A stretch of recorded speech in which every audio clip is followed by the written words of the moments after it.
What is going on, guys? It's Bandiicu here, and today I'm going to be talking about Call of Duty versus Battlefield 1. And I know that I'm late to the party, but I still wanted to get this video out and kind of share my thoughts on it.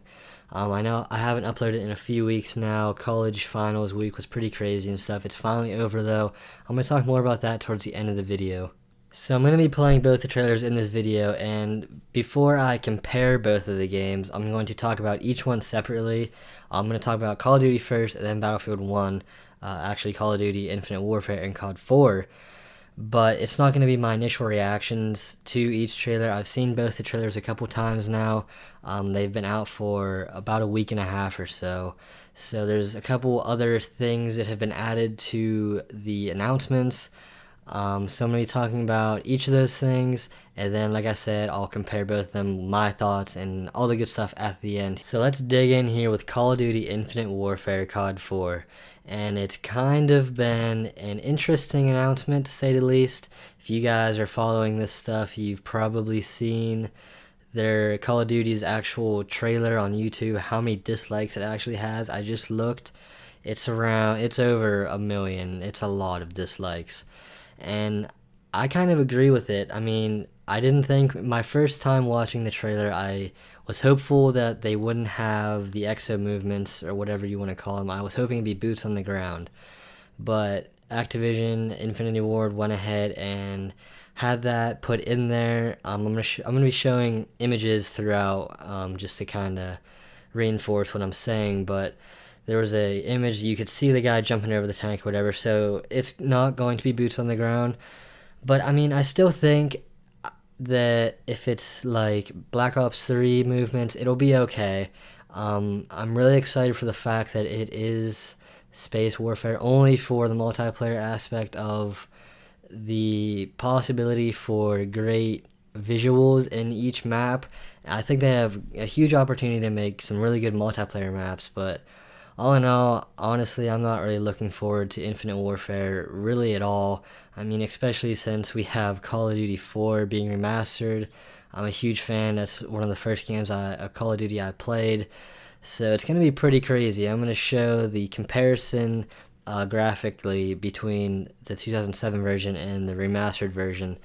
So some pretty good stuff there. But like I said, Infinite Warfare didn't really do anything for me, especially with Call of Duty 4 being announced, and then a couple days later Battlefield 1 being announced, and now it's just kind of in the background for me.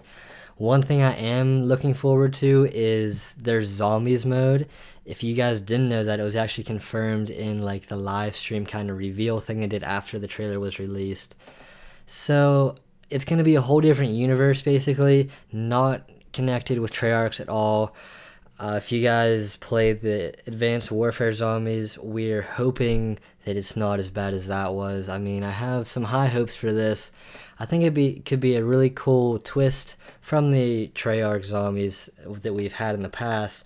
Obviously, they are the kings of it, and theirs is awesome. So hopefully, Infinity Ward does a decent job here. We have another cool mode, definitely better than the survival and other things that they've given us in the past. So, I mean, that's something to look forward to with Infinite Warfare. Now, Call of Duty 4 is obviously going to be a huge part of the COD release this season.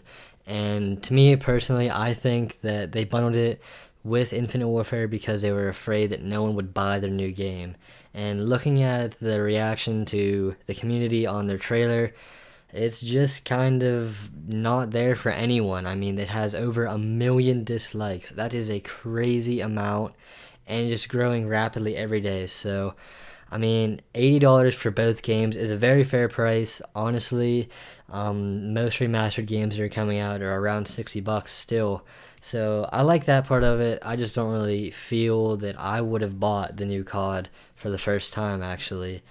But it's just something that we have to deal with here. But obviously it's going to be a complete remaster of the campaign, which is really cool. I can't wait to play it again. But they're only bringing 10 multiplayer maps back, and I don't really see the point in this. And it kind of makes me mad because we've already kind of paid for these remastered maps in multiplayer in MW2, MW3, and Ghost, whichever maps were in which games. But I understand that it's not the same game, but in a way we still have these maps we've played recently. So I don't really see why they wouldn't just remaster all the maps if it's a remastered title. That's just how I feel about it. A huge improvement, and I'm super stoked for this. It's gonna have dedicated servers. For me, my internet sucks, so that's a pretty big announcement for people with bad internet and stuff. It's gonna be running really smoothly in multiplayer, which is great. Like I said, I'm gonna be showing the comparison in graphics in this video. The graphics look great, as you would expect. So we can look forward to some great graphics and all these other things in Call of Duty 4. So now moving on to Battlefield 1, and this trailer actually took me by surprise, and I'm sure it took a lot of you as well, because many thought that it was going to be more towards the future because of recent map packs in Battlefield 4 and stuff, or World War II. And I actually made a video talking about Battlefield 5, as I thought it was going to be called. It was my last upload. Go check it out. I'll have a link in the description. But I kind of talked about how both scenarios, and if it was going to be World War One, no one really talked about it.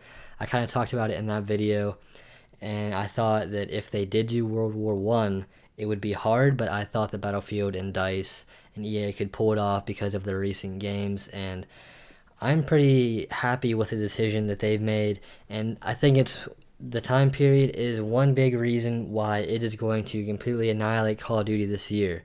So obviously fans want Call of Duty to go back in time, not forward in time. And I think that that's kind of why EA chose the route they did. They saw what the fans wanted, and they actually listened. So they're going back, way back to World War One, and it's going to be absolutely insane, guys. If you haven't watched the trailer, go check it out, watch this video, whatever. I'll have the links to both the original trailers with sound in the description, so go check them out if you actually haven't watched them yet. But I cannot wait for this Battlefield game. I think they'll be able to pull off the World War One setting greatly, and it's going to be awesome, an awesome experience with the campaign and multiplayer, and definitely a lot to look forward to this year for first-person shooter games. I mean, I'm more excited for Battlefield 1 than I am Infinite Warfare by far. Even more excited for Battlefield than Call of Duty 4, just because World War One setting. It's going to be sweet, guys, and it's going to be greatly made by Battlefield DICE, their Frostbite servers with destruction and all this good stuff. So I think they are the perfect studio to make a World War One shooter for the next generation. But that's going to be it for this video, guys. Like I said at the beginning, though, I'm finally done with my spring semester of college, so I will have more time to play games and make videos. I do apologize for not uploading in a couple weeks now. Finals week was just more hectic and crazy and annoying than I thought it would be, but I'm finally done. Definitely glad. There's a couple cool video ideas I have coming very soon about upcoming games and other cool things, but if you enjoyed this video, please drop a like rating, subscribe for more COD and Battlefield in the future, and I will see you in the next one.